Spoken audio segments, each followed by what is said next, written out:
Life is a war. నువ్వు ఒంటరిగా ఉన్నా, నీ చుట్టూ మనుషులున్నా, నీ పోరాటం నువ్వే చెయ్యాలి.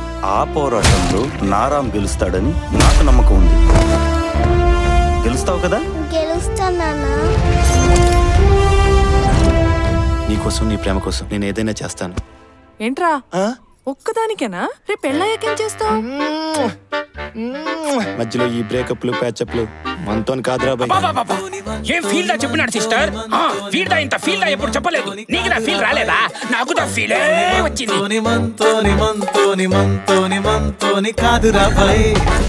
ఈ 60 ఏళ్ల స్వతంత్రం ప్రజలది కాదు, అధికారులది కాదు, రాజకీయ నాయకులది మాత్రమే.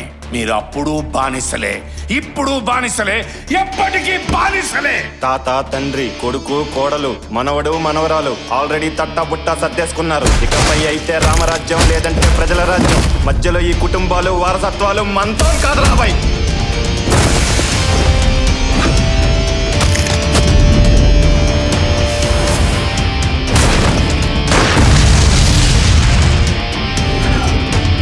తల్లి మీద గన్ను పెట్టినందుకే తలలాడిపోతున్నావే.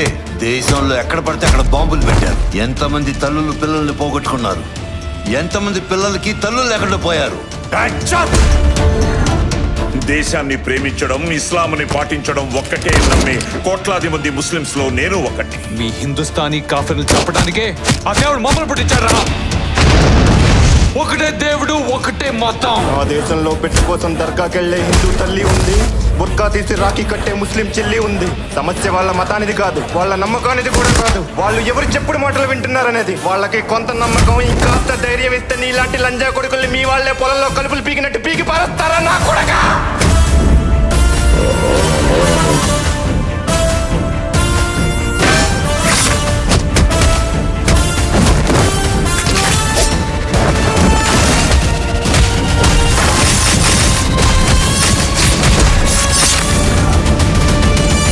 దేశాన్ని ప్రేమిస్తే ఇచ్చి పడేయాలా, లేదంటే చచ్చిపోవాలా? ఈ మధ్యలో నీ మతం, నా మతం, నీ దేవుడు, నా దేవుడు గిమ్మొచ్చటం అంతా కాదురా బాయ్.